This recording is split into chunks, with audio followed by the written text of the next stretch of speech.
moment you've all been waiting for. This is your main event.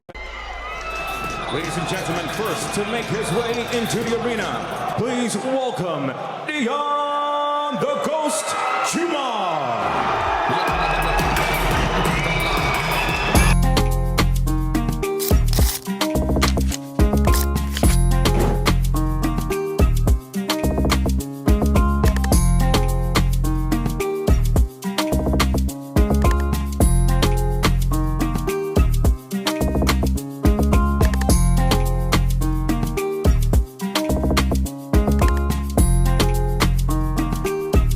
Welcome to another edition of Life Matters. We're in Dale Youth, a tremendous boxing gym that caters for so much of our community. Somebody that I've admired from afar and forged his professional boxing career, and I think he doesn't understand how inspirational he is to a lot of our youth. So we're just going to chew over his career, what it took to get to the elite level that he did, and how and what he's doing going forward in a second phase of his career, which is obviously the boxing. He's relocated and he's doing different stuff. So D, again, thank you so much, my brother. It's really kind of you to give us some time. Yeah, man, where did it all start for you? Boy. Taking it back? Yeah. I think sport and training, full stop, not just talking boxing, has always been a big part of my life. And I think it started from my mum, who was a gym head, and she used to run, she used to compete at middle to long distances, athletic wise. Did she used to get you out to run with her? There was a couple of times I remember, but she was way too ahead of me. I think that was her thing, where she preferred to do things on her own. Like, she'd be out early in the morning. Had that inspiration, yeah, but I'd see it. Like, I remember from young, she used to have muscles everywhere, and like she used to have the weights at home and like stuff like that. So I think she was onto her diet and yeah. So it was kind of always a big part of our lives. I first started, I'd say for myself, well, something that she put me in was karate from when I was about 5 years old. So was she strict with that? You had to do a discipline? She wasn't, but I thought I wanted to do it. And I think within like less than a year, the sensei said to my mum, like, he's too disruptive to my class. Like, I love Deion, but he's just too disruptive. Too much energy. Like, do you know what I mean? He's too disruptive.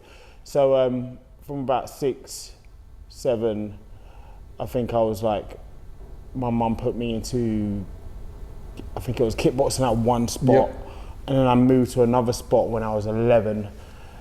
And yeah, kickboxing was quite more, a bit more popular. Did you take that more serious? Yeah. It was a bit more popular back then than it was now, than it is now. A few boxers have started off from the kickboxing background. Yeah. Don't know if you know a guy called Faisal Muhammad. He was kickboxing world champion from Harrow Road. A dear friend of mine, I almost call him uncle. He went from kickboxing champion to boxing career. Unfortunately, he found he had a heart murmur, so he had to give it up. Dillian White come from kickboxing? Yeah, he come from kickboxing as well. Did you compete at a good level? Yeah, so I competed. So when I'm talking kickboxing, I feel like most people will think Muay Thai. But in the 70s, 80s and 90s, kickboxing in itself was a really popular sport. Yeah, massive. So I'm thinking like people like Benny the Jet, I'm thinking like Dennis Alexio, these guys where you just literally kick and punch. And it's a sport that's more similar to boxing than Muay Thai is, because Muay Thai and boxing are two totally different things. But the kickboxing is like an American sport. It's kind of like a hybrid of karate and boxing. So I started off with that. And how long did you do the kickboxing for? I did that from about probably like 11 till about 18. Won British titles, won European titles. You won a British title at kickboxing? Won a world title at kickboxing. You won a world title at kickboxing? This was all before I didn't know that. This is all before I turned amateur. I didn't turn amateur till Senior world championship? Yeah, 18. I didn't know that, man. Give me a handshake for that, man. Man, that's a huge achievement. It was my second was only my second senior contest. I didn't know that. That's not out there. Like I was Googling and stuff, man. Not too much about the kickboxing stuff is there. Yeah. So you became, so it's very similar to who I just mentioned in terms of Faisal Muhammad, who won world championships and then morphed over to the boxing. What caused the transition to boxing? I was always, I always wanted to box. Yep. From quite young, and my kickboxing coach Dennis Maycock was a big boxing head. I was a big boxing head. Who inspired you when you were young, boxing wise? Boxing wise, if I was to pick one person, I'd probably say Nigel Benn. Yeah, Dark Destroyer. Yeah. But we had mum's boyfriend used to just watch boxing every time the Saturday fight nights were on, and we used to watch late at night. And ITV Big Fight. Big Fight night. Do you remember the music, the theme tune? Well, I play that sometimes myself. Yeah. It's like unbelievably. Yeah, exactly. You feel it, don't you? It, man. Inspirational. Yeah.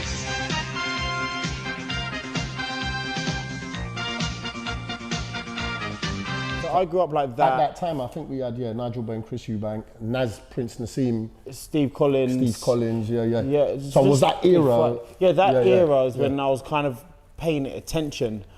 I remember being a kid going to my dad's house as well.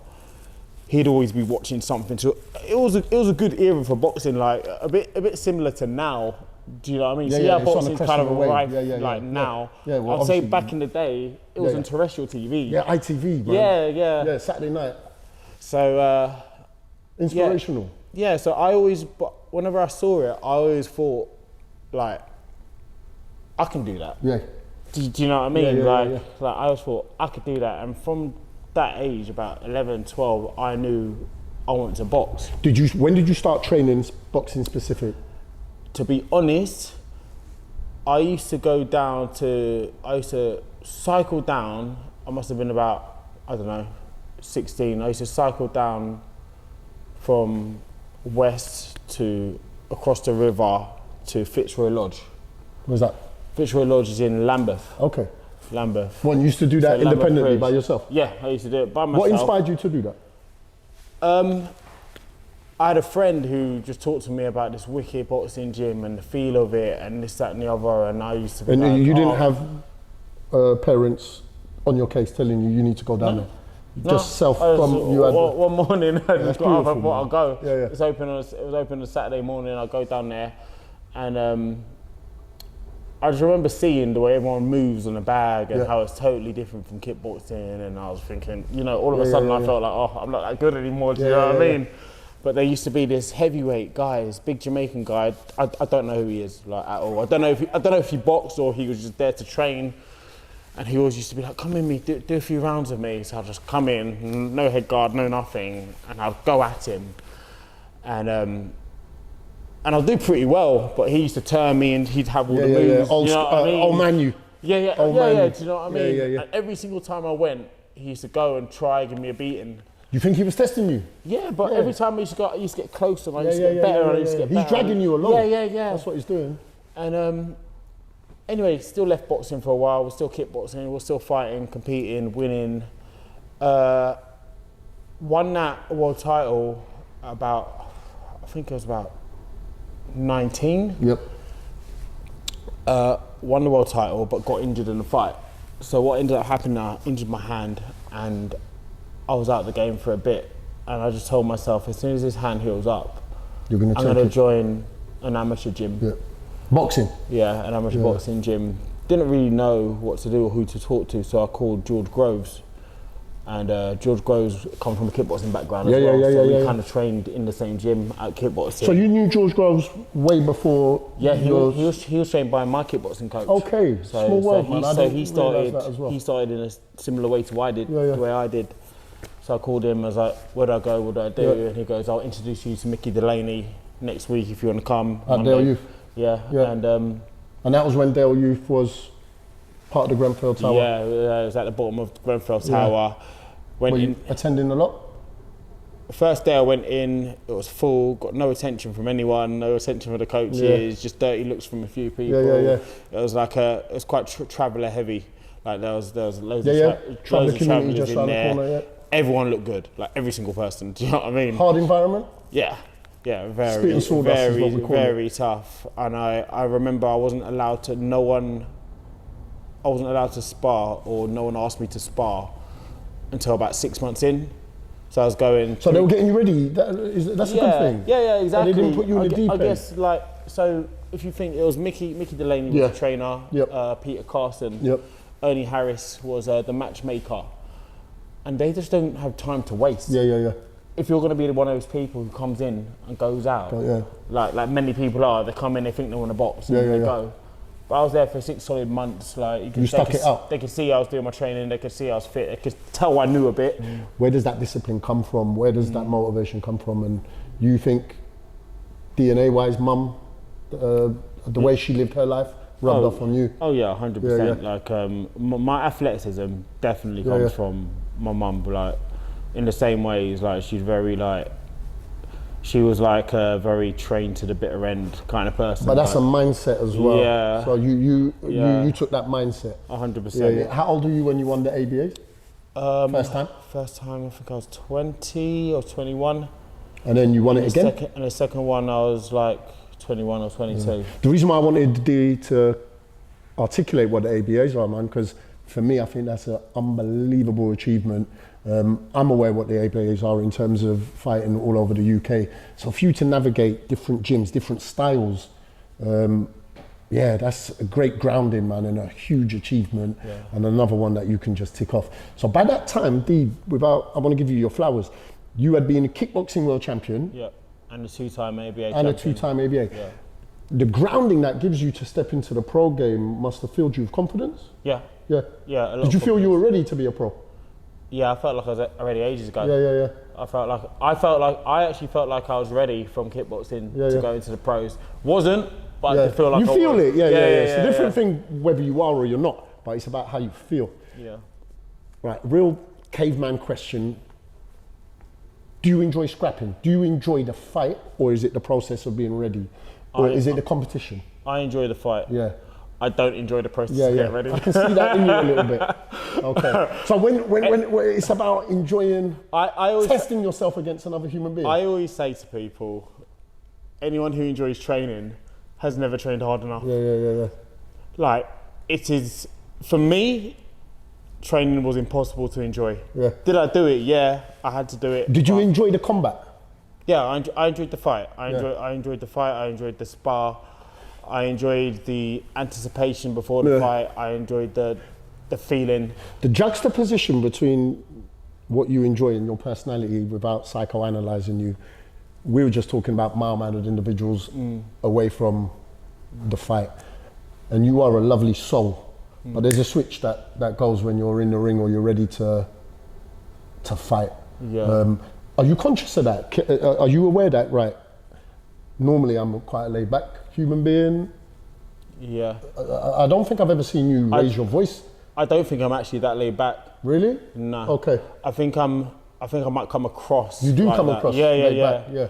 But there's a lot going on. Yeah. Okay, so it's almost like containing the whirlwind. Yeah. And then letting it out when you're fighting. And I feel, but I think that goes well with boxing. If you've been very used to, I feel like I've been very used to having to control this inferno like inside, and I feel like that's perfect. Yeah, for combat sports. I think boxing plays a huge role in teaching human beings how to harness, whether it's rage, whether it's anger, discipline. I think boxing plays a massive role. 100%. So whenever we go into a debate about should combat sports be banned, the merits for it far outweigh anything negative. Of course. Man. And I've stopped entering those kind of conversations, man. What it does for our local community, whether it's the school children that I teach, traveller community, whoever it is within our community, boxing gives us the discipline, the routine, and the humbleness as human beings, man. The risks, there's risks to all the sports. I think so I was talking to someone the other day about football, how they're telling the juniors that they can't head the ball anymore. Yeah. We're not allowed to. And like, I get it, but I'm just saying, like, these are the risks of being a player, like, of being the best. Like, they're going to get to the senior stage where they have to head the ball. Yeah, I do you know always what say mean? the difference between, it's what makes human beings special, the sport that they do with the risks that it entails. Funny, I don't know, check this out whether it's true or not, but the most dangerous sport in the UK is fishing. Imagine that. The most dangerous sport is fishing. Why? I don't know, but apparently, yeah, people in water and stuff like that. But in No, terms you of, can't tell us that without giving us the reason. yeah, we should Google it now. But yeah, do you know what? I'm write in the comments whether I'm right or wrong, man. Yeah. But I read so much rubbish stuff and trivial information. But I was researching boxing and combat sports, and they were like, fishing is the most dangerous sport in the UK. So leave boxing alone, man. Yeah. Leave boxing alone. Turning pro, how old were you? 22 or 3. And it was during I might have been a bit older actually, because I remember it. So it took quite a long. So I signed with a German promoter. I signed with Nissa in Sauerland, and because they were overseas, things just took a bit longer. So I ended up getting a job because I had to earn some money. I ended up getting a job. I was a waiter and a barman at Sophie's Steakhouse in Chelsea. So I was doing that for full on about 9 months before they gave me the go ahead to get me the money I needed. Did you have to relocate to Germany? Yeah. You were living out there? Yeah, I was there for a bit. Where in Germany? 2 years. So I was in Berlin. Okay. And I was just outside the Olympic Stadium, which is a nice place to be. And Berlin's a great city. Berlin is a great city. And I had a great time. So why did you choose to relocate abroad with again, a brave step to up and leave the UK? Nissa and Kala, at the time, cruiserweights were doing so well, and they had all the best cruiserweights in the world at the time in Germany. They had Jan Pablo Hernandez. Did they approach you? Huck. Yeah. Marco Huck, wow. Like Johnny killers. Nelson was meant to get to grips with him. They're like killers. And so when they offered that to me, it was kind of a bit of a no-brainer. And so I was out there for about, I'd say, I was supposed to have 12 fights with them, and I ended up having about 7, I'd say. I ended up having 7 fights with them because I ended up getting quite ill. I had something called, it's like an infection of the heart called You had an inflamed heart? Yeah. Called pericarditis. So is that, Deion, just to get, that's when your heart swells up? It's not the heart, it's the pericardium around the heart. Your heart's in the sac. It's a lubricated sac called the pericardial sac. So mine inflamed. Wow. And so you can imagine it's inflamed, it's full of water, and every time your heart beats, it hurts. Imagine how many times your heart beats in a day. Not the one in the boxing, not interesting, right? So I was in and out of hospital. Did they ever tell you that your career was in jeopardy at that stage there because of that? Well, yeah, like, but that must have been scary. Very, but the main thing that was frustrating is the only way it gets better is to stop. Okay, for a period. Well, quite a long period, because every time I stopped, it'll go, and then I'll start again. How did you deal? How did you deal with that mentally, to have a pause in your career?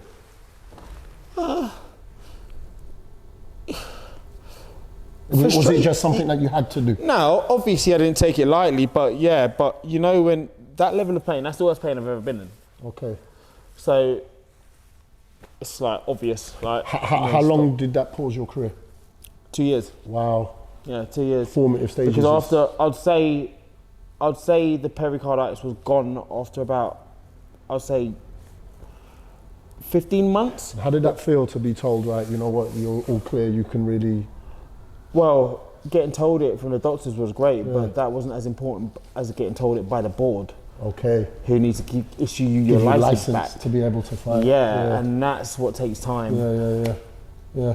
Again, great resilience to keep your head and to keep your mind clear. It's a long way away, 15 months, man, but for you to have kept your discipline. Were you doing light training, or you just had to pause everything? I had to pause, like, I couldn't do anything. So then the comeback must have been tough to get back to the levels of being... By the time I got back, so by the time I even got my license back, I'd kind of been like, okay, like, I'm back in London now. Like, I'd moved back to London. Didn't have a penny to my name. Like, just I wasn't even thinking about going back in boxing. So I ended up getting a job. So I got a job as a PT coach with Peter Liggins at Box Clever, which is also in Ladbroke Grove. Was in Ladbroke Grove. And the plan always was just, you know, just don't rush it, just get this license back slowly, because it's a process with the board. It takes long. And you think they're thorough enough, obviously with the priority being the health? Yeah. Yeah, they were You've got to respect that. They were thorough with me. Yeah, you've got to respect that. You do, but frustrating. Frustrating. Yeah. Like, they make you jump through every hoop possible, and then once you jump through those, they make you jump through more. What's evident to me, Deion, man, is the resilience you shown. Every time you go through a door, it seemed back then that it was like, right, you got a health issue with your heart. When did you have the first retina issue? One day, I have a spar with someone, and my eyes feeling a bit like just Not weird, quite bit right. off, bit fuzzy, but it's nothing I haven't felt before. Yeah. Anyway, what I normally do is after my spar, I go for a nap. I woke up from my nap, my eyes like looking worse than it was when I went for a nap. Anyway, I've got my runs that evening. Didn't even think about it too much. So I did my sprints in the evening, one-eyed. When it was time for bed at night, went to sleep. You know, sometimes when you wake up for a glass of water, I woke up and I couldn't see a thing out of my left eye. Wow. So anyway, I think I'll go back to bed. Maybe I'll wake up. It'll be fine. See, that's such a man thing. I'll go back That's to such bed. a man thing. I've got wake no up, I'll eye, be but you fine. know what? I'm gonna sleep. My eye will be back when I wake up. Yeah. God bless. So anyway, I wake up first thing in the morning, and my missus is getting ready for work, and I'm at Laws. I can't see. She's like, "What do you mean you can't see?" She's like, You just couldn't. You I had can't see. no vision from No that vision in my left left eye. She's like, "Why can't you see? You're fine yesterday." I was like, well, and she's like, okay, I'll take you to hospital. So she took me to hospital, and they said, yeah, your retina's in shreds. eye. Was that the first injury to your eye, or was that the second one? This is the first. This is the first Yeah, one. this is the first one. She's Wow. like, they're like, your retina's in shreds. We need to do surgery on it. And they did this surgery that, in hindsight, it was a bit ridiculous. They kind of lasered it back together. It's like, you know, like patching up a wound kind of thing. And obviously the retina tore again straight away. Yeah. And then I had to have something called a vitrectomy. How many ops did you have on that eye at that time? At this first stage, 2. Okay. How long did that take you out of your career? I did 2 ops, and then I had to have a third one called a vitrectomy, where they kind of like, they take the fluid out of your eye and replace it with saline water, and then they patch it up from the inside. So it's like proper surgery where they ask to put you under anaesthetic and everything. And during that period, Deion, was there any time where, whether it was mum or yourself or your missus, that were worried about your health and just said, look, this is just maybe, you know what? No? Did you have that? Yeah, of course. Yeah. I didn't, but I could see the way they're looking at me. They did, but they know what I'm like, and they know not to like say anything. Yeah, and I suppose if you've got the too confidence in the medical care. Yeah. So then making a recovery from that, the one thing that you've demonstrated already talking about your career is the resilience that you have as a human being to get through the heart issue, the first retina issue, and to have 2 quite prominent pauses in your career.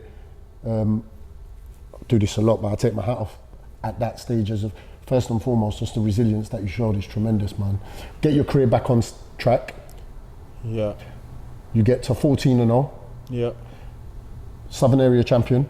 Yep. English champion. Yep. I like the English champion. And in the boxing world, I think that we can be quite flippant. We can throw it out and say, yeah, he's champion of England, and it doesn't hold weight. The champion of a whole country holds tremendous weight, man. It does, but I have that mindset, the same mindset as them as well. Yeah, that the English title doesn't hold weight. Yeah. But for what I call civilians like myself that admire and love the sport, that when we come away from the hype of boxing and actually look at it as an achievement, you were the champion of a whole nation. Yeah. And you should really, really be eternally proud of yourself, Deion, man.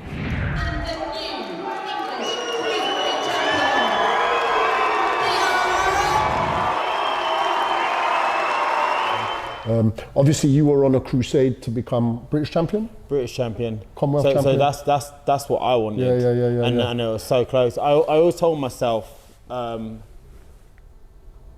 minimum. He's British champion. Yeah. I was taking a real interest in your career from afar during that period, and I was championing you wherever I would go, wishing you well. And then you had big fight against Riakpo. Yep. Headline at Wembley. Yep. Massive fight. I was so proud of you. Thank you. Massive, honestly, man, we were screaming in my household, man. And at that time, like I said, my son was boxing. So I could use you as a tool, saying to my son, this guy started like you. Look, just from across the road, you take your training seriously, the world is your oyster. Great fight. Riakpo has then gone on to become a heavyweight and so on and so forth. Yeah. When you came out of that fight, Deion, you were then still going to pursue your career. Even after that loss, and I'll say it now, I don't want to be one of those bitter fighters, whatever. No, you're not. We know that. I don't and never can see Richard as better than me or a Coley on any other as better than me. I know he's beating me, and I know he's beating me, and that's a weird thing to say for someone. No, but who's on any given you. night, someone can have their day, man. Yeah, exactly. And at that elite level, it's fine margins. And it was one of those days, and it was just like after all the. So, for example, even before that fight. Yep. It was just so long to get my license back. Yeah. And it takes its toll, and being out of the ring for such a long time, and then them springing this opportunity on you, like Richard Riakpo, and it's like, I have to take it. Of course, I'll fight Richard, but it's just. Did you have doubts 100%. When you were fighting Richard at Wembley? Yeah. When the first bell went, were you thinking about your eye or your heart? No, I was thinking about your shots. Because even the shots that landed on the glove were hurting my hand. Yo, he's a and unit, I was like, man. I knew he hits hard, but I was just like, I saw him why does that hurt? I saw him do the weigh-in day before yesterday. That is a unit. He's big. Yeah. He's But you so never had strong. doubts. You never had doubts about your injuries or your health. No. I listen. I had doubts about. I'll probably say my conditioning. Okay.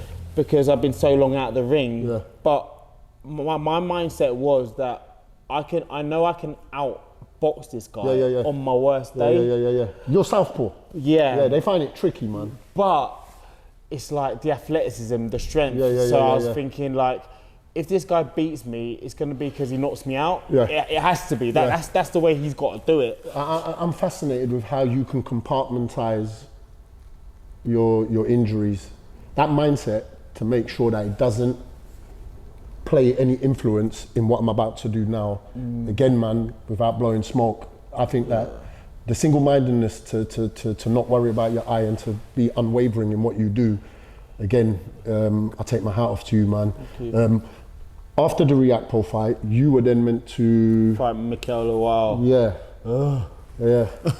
There's some annoying, bro. Yeah. Like, just proper annoying guy. What happened then? So I think we were scheduled for one fight. Yeah. So we were actually scheduled to fight before I fought Riakpo. Yeah. And the reason I got Riakpo is because he's pulled out of that fight. Yeah. So Lawal's pulled out of that fight, but luckily Riakpo was going to fight a southpaw, and his fighter pulled out as well. Okay. That's how the Riakpo fight got made. Okay, so it was just coincidental that they needed a southpaw. Yeah. You were the So I southpaw. jumped in that. Okay. And then, like, even though I lost, it was okay because I was still mandatory for the British. Yeah. So it was like, okay, now you're fighting Mikel Lawal. It was like, okay, cool. Yeah. Like, do you know what I mean? Yeah. Straight into another big fight. 100%. And anyway, training went well. Retina gone again. Yeah, this is. Yeah, Retina gone again. And this is after how many pro fights now? 16? So this is fights. Yeah, I think 16? this is 16th. Yeah, 115. Yeah, I've had 15 or 16. I can't remember. I think it's 15. My bad. Yeah. So, Retina's gone again. Retina's gone again.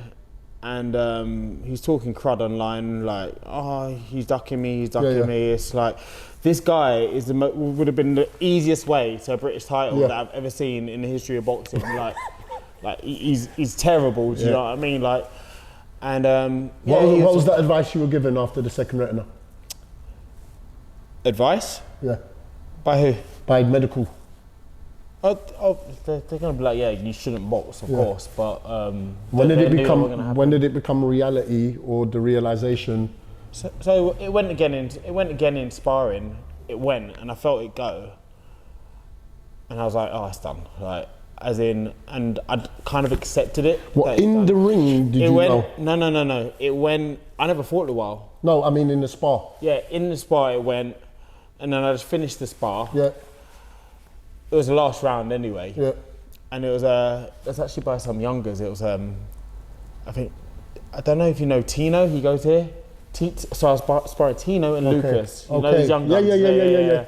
So that's their claim to fame. I was sparring them two. Yeah. These amateurs are quick. Do you know what I mean? And I was sparring them both. One's coming in, coming out. The other one's coming in to get my fitness up. Yeah. And they're just like battering me, and eyes gone.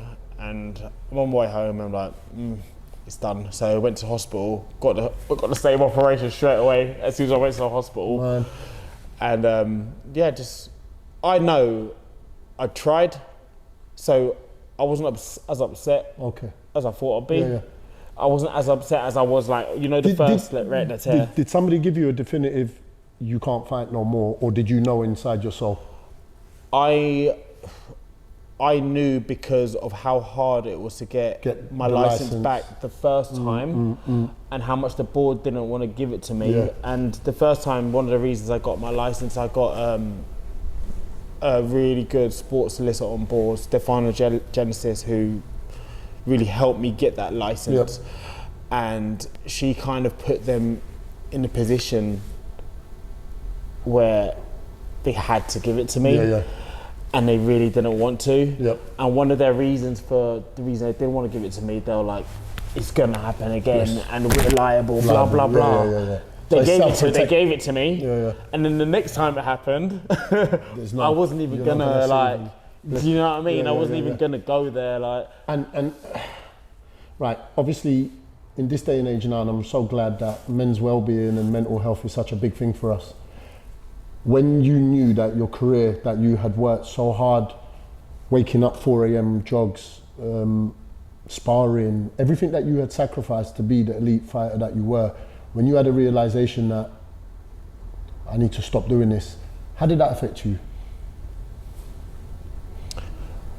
I would say, at first, for the first few months, I was totally fine.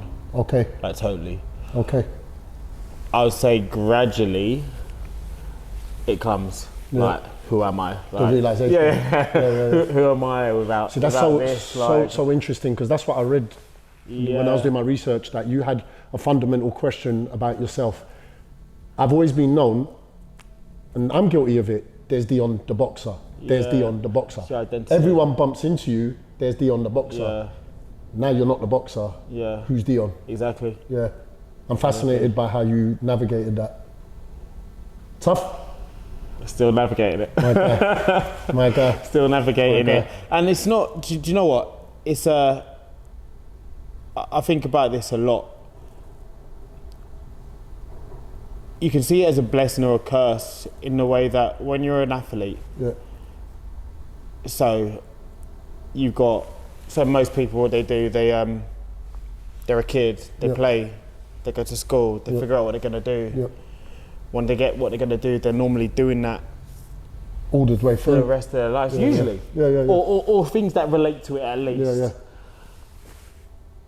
I feel like I get to kind of live two lives. Two different lives. And that's not a bad thing. No, I get to be I get to be a student again. I get to pick what do I want to do with my life. I suppose it can be exciting. It can be exciting. Yeah, at this stage. Yeah, but that's the mindset you need to have, Deion, is to look at it as an opportunity to do something else. Exactly. Exactly. So right now, I'm still in and around boxing. I coach at a boutique boxing gym, lovely gym called BXR. Who do you coach? Kids? I coach clients. Oh, brilliant. I coach I've clients. seen you do some stuff with kids recently, no? Yeah, Here? in here, yeah. I do a bit with kids. Is that regular? No, it's not regular. It's just. But that nice to shows give me, back. man, that you got the love for the sport first and foremost. Yeah. I thought I wanted to hate the sport. Yeah. Like that sounds weird to say, right? No, it's better to be bitter. It's easier to be I bitter. wanted to hate it, Yeah. but I just couldn't. I admire you for that. I just couldn't hate it, and it's such a big part of my lives, our lives. Yeah. I say our lives. I'm talking about my friendship group, my family, like my son he's 1 year old and he comes up to me like Yeah. He's got that inspiration in front of him, man. and I'm just like, this is such a positive thing, and a part of me wants to turn my back on it because it's easier. Yeah. But it's who I am. It's made me. And you've got too much to give, Deion, man. Exactly. These kids need people like you that have been there, walked a treacherous path to get to elite status and to inspire the next generation, man. It might be the difference between a young person getting themselves involved in drugs, crime. A conversation with you or a session with you could be that powerful where you don't even realize you've saved people's lives, man. I admire you for that, man, wholeheartedly. And I also admire how honest you've been today, because you've spoken about how difficult it is to be a boxer, how difficult it is to be told you're not going to be a boxer. And that's not easy, man. We're alpha males. I think sometimes it's hard for us to admit things are not easy. And I take strength from you saying it wasn't easy. It's a tremendous quality, man. And I know that you're a champion in life. Regardless of the boxing, you're a champion in life. Because if we can get kids coming here, training with you and learning from you, then your legacy will be far longer reaching than a British champion I'm fascinated by your mindset. I want to prop him massively. The only thing I haven't asked you, man, is where you got your name from, the Ghost. The Ghost was a name it's I never enigma. got. Yeah, it's a name. Is it because of your personality?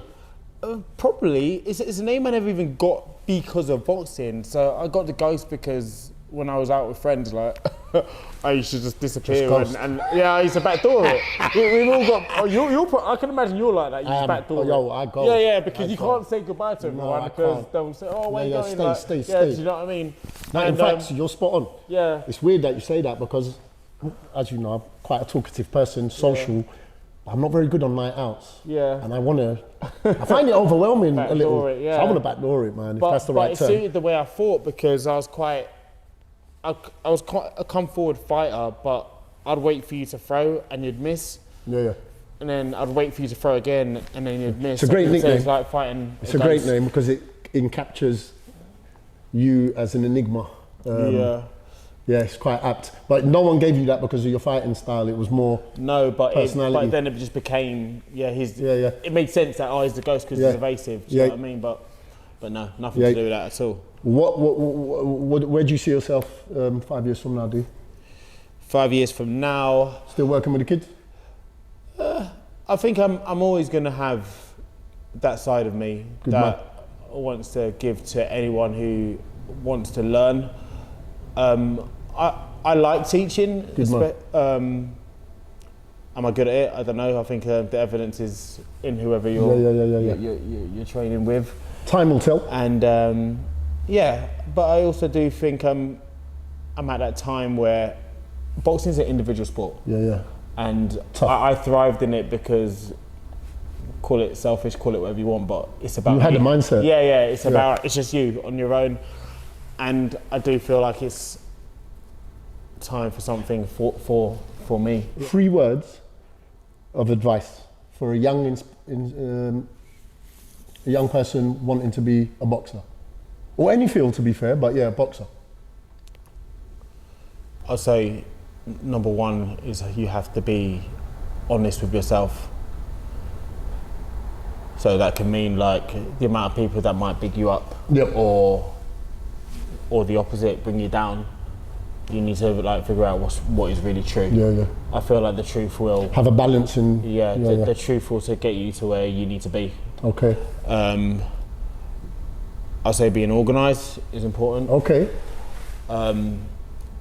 organised with the time for training and stuff like that? With your training, with your eating, with your sleeping.